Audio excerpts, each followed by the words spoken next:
Chapter 18 and 19. The Arch of the Fathers, the Arch of the Apostles. We have now but 2 centuries remaining, the second and the first. What shall we call these remaining arches of our bridge of history? I propose that we call the second century the Arch of the Fathers, and the first century the Arch of the Apostles.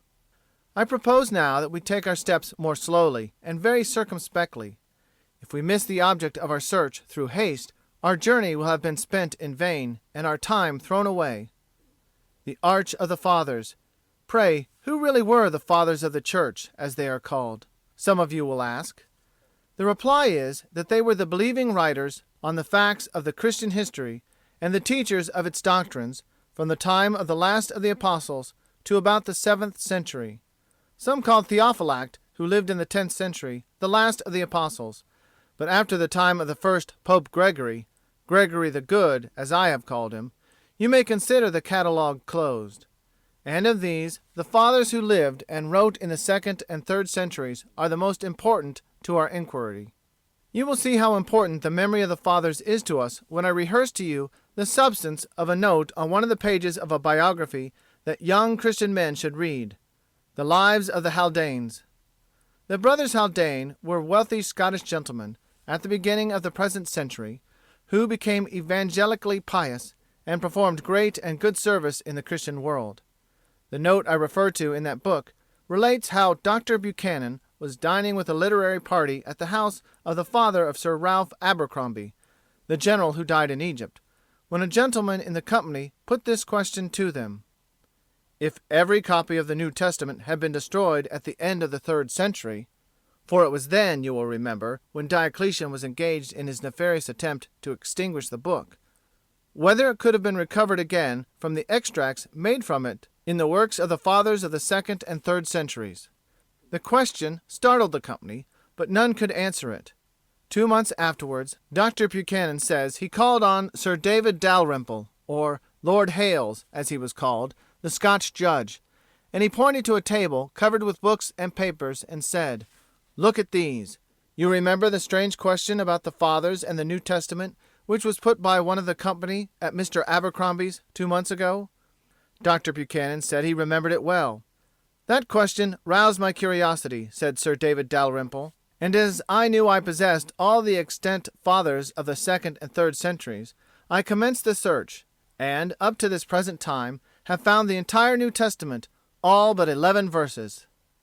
Now, do you see the immense importance to us, in our inquiry, of a fact like that?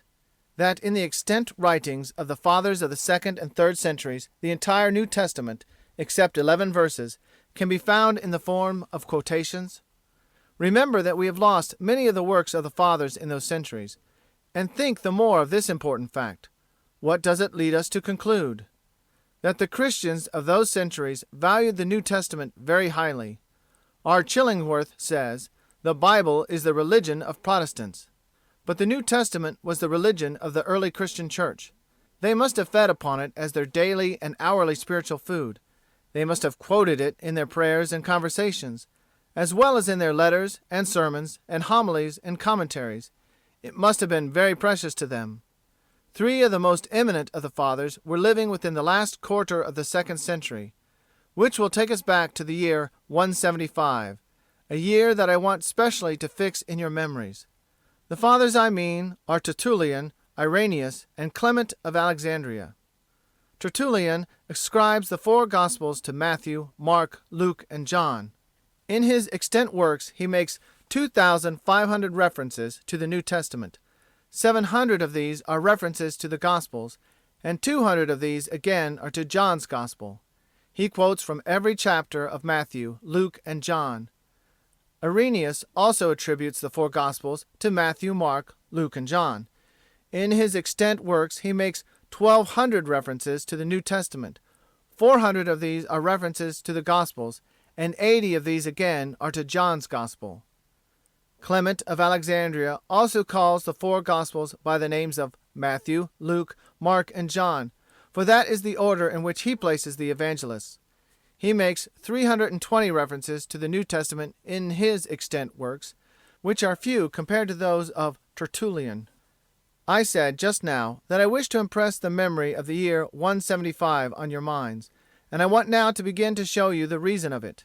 Hitherto we have been keeping in view but one of the theories devised by skeptical writers to account for the existence of the Christian religion, while denying its truth.